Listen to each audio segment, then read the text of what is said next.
इंसान के जीवन के बहुत सारे दुखों में से एक दुख यह भी है कि वह कभी चुप नहीं रह सकता, हमेशा कुछ न कुछ बोलता ही रहता है। सिर्फ हमारे बोलने के कारण हमारे आधे से ज्यादा दुख पैदा होते हैं। हम में से कोई भी चुप नहीं रहना चाहता, हम बस सामने वाले को सुना देना चाहते हैं। जो भी हमारे मन में है सब निकाल कर उसके मन में बैठा देना चाहते हैं। उसे समझा देना चाहते हैं कि देख, तू गलत है और मैं सही। इस तरीके से सुनने और सुनाने का ये काम जिंदगी भर चलता रहता है। लेकिन इस नासमझी में हम अपना समय, अपना जीवन, अपनी समझ और सबसे महत्वपूर्ण कीमती पल जो जिए जा सकते हैं, जो अनुभव किया जा सकता है, यह सब खो देते हैं। लेकिन इसके बदले हमें मिलता क्या है? कुछ नहीं, सब व्यर्थ और बर्बाद हो जाता है।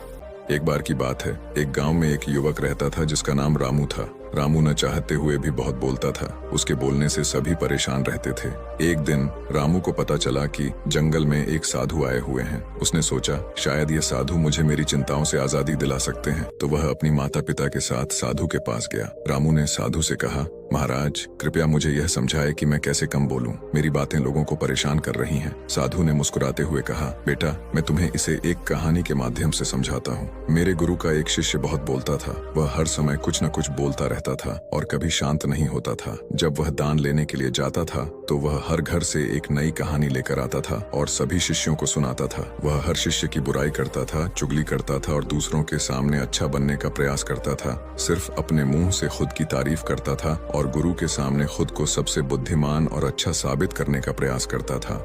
वह खुद को सभी शिष्यों से अलग और श्रेष्ठ मानता था। उसका कहना था कि मैं एक अमीर घर का बालक, अगर मैं चाहता तो एक आरामदायक और सुविधाओं से भरा जीवन जी सकता था। लेकिन मैं वह सब छोड़कर यहाँ आ गया क्योंकि मुझे खोज करना है, खुद को जानना है, जीवन को जानना है। एक दिन गुरु सभी शिष्यों को बोले कि अगले एक महीने के लिए कोई ना कोई संकल्प लेना होगा। इससे आपकी संकल्प शक्ति मजबूत होगी और आप में आत्मशक्ति का संचार होगा। आप सभी अपने सामर्थ्य के अनुसार कोई भी संकल्प ले सकते हैं। यदि आप में से किसी का भी लक्ष्य एक महीने पहले टूट जाएगा तो वह पुरानी दिनचर्या में वापस आ सकता है। सभी शिष्यों ने अपनी शक्ति के अनुसार अपना अपना निर्णय लिया और गुरु को बताकर चले गए। लेकिन एक शिष्य जो खुद को अलग दिखाना चाहता था, सीधे गुरु की कुटिया में पहुंच गया और कहा कि मुझे कुछ कठिन संकल्प दीजिए, आप जो भी निर्णय देंगे उसे मैं जरूर पूरा करूंगा। गुरु ने कहा कि ठीक है, लेकिन अगले एक महीने तक तुमको चुप रहना होगा, तुम एक शब्द भी नहीं बोलोगे। शिष्य ने कहा कि यह भी कोई संकल्प है मेरे को, इसे भी ज्यादा कठिन संकल्प दीजिए। गुरु ने कहा,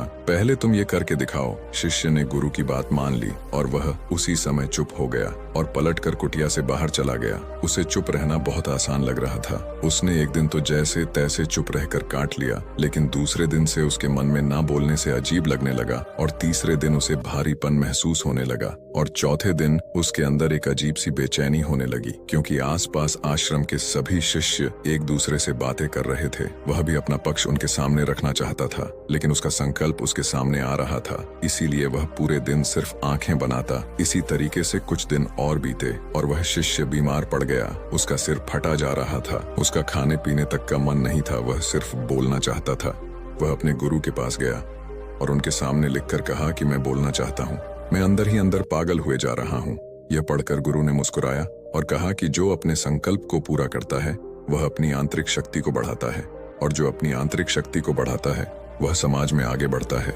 संकल्प का लेना भी तुम्हारे हाथ में था और इसे तोड़ना भी तुम्हारे हाथ में है। तुम्हारे बहुत से भाई अपने संकल्प को तोड़कर अपनी पुरानी दिनचर्या पर वापस आ चुके हैं। अगर तुमसे नहीं हो पा रहा तो तुम भी संकल्प तोड़कर अपनी पुरानी दिनचर्या पर वापस जा सकते हो। लेकिन याद रहे, अगर आज तुम इस छोटे से संकल्प को नहीं संभाल पा रहे हो तो तुम अपनी बाकी की पूरी जिंदगी को कैसे संभाल सकोगे? बाकी तुम जानो, फैसला तुम्हारे हाथों में है। गुरु की यह बात उस शिष्य के दिल में चोट कर गए। वो बिना कुछ बोले वहां से वापस चला गया और खुद को कुटिया में बंद कर लिया। वह केवल अपने जरूरी कामों के लिए ही कुटिया से बाहर निकलता। 15 दिन बीत चुके थे और आश्रम के लगभग सभी शिष्यों का संकल्प अब तक टूट चुका था, लेकिन उसका संकल्प अभी भी जारी था। संकल्प लेने के बाद से अब तक उसने एक शब्द भी नहीं बोला। सारा आश्रम हैरान था। 15 दिन बीतने के बाद वह दोबारा अपने गुरु के पास गया और लिखकर बताया कि गुरुदेव, मैं बाहर से तो चुप हूँ, लेकिन मेरे भीतर बहुत सी आवाजें हैं, बहुत सी चीख पुकार और शिकायतें हैं। मैं अंदर ही अंदर बात करता रहता हूँ। मेरा मन तरह तरह के प्रश्न पूछता है। क्या इस तरह से मेरा संकल्प अभी भी जारी है? गुरु ने कहा, हाँ, तुम्हारा संकल्प अभी भी जारी है।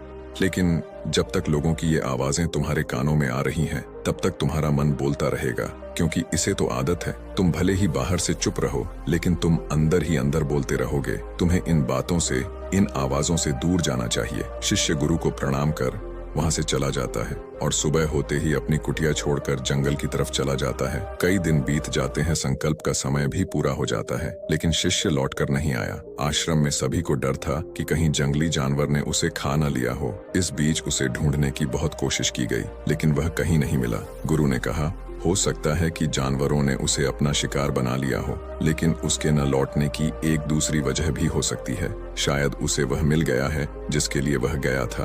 फिर शिष्य ने पूछा, गुरुदेव, क्या ज्यादा बोलना इतना हानिकारक होता है? गुरु ने कहा, इंसान के जीवन के बहुत सारे दुखों में से एक दुख यह भी है कि वह कभी चुप नहीं रह सकता, हमेशा कुछ न कुछ बोलता ही रहता है। सिर्फ हमारे बोलने के कारण हमारे आधे से ज्यादा दुख पैदा होते हैं। हम में से कोई भी चुप नहीं रहना चाहता, हम बस सामने वाले को सुना देना चाहते हैं। जो भी हमारे मन में है सब निकाल कर उसके मन में बैठा देना चाहते हैं। उसे समझा देना चाहते हैं कि देख, तू गलत है और मैं सही। इस तरीके से सुनने और सुनाने का ये काम जिंदगी भर चलता रहता है, लेकिन इस नासमझी में हम अपना समय, अपना जीवन, अपनी समझ और सबसे महत्वपूर्ण कीमती पल जो जिए जा सकते हैं, जो अनुभव किया जा सकता है, यह सब खो देते हैं। लेकिन इसके बदले हमें मिलता क्या है? कुछ नहीं, सब व्यर्थ और बर्बाद हो जाता है। इतना कहते ही सभी शिष्य लोग समझ जाते हैं और अपने अपने कुटिया में चले जाते। उस शिष्य को आश्रम छोड़े 4 महीने हो चुका था।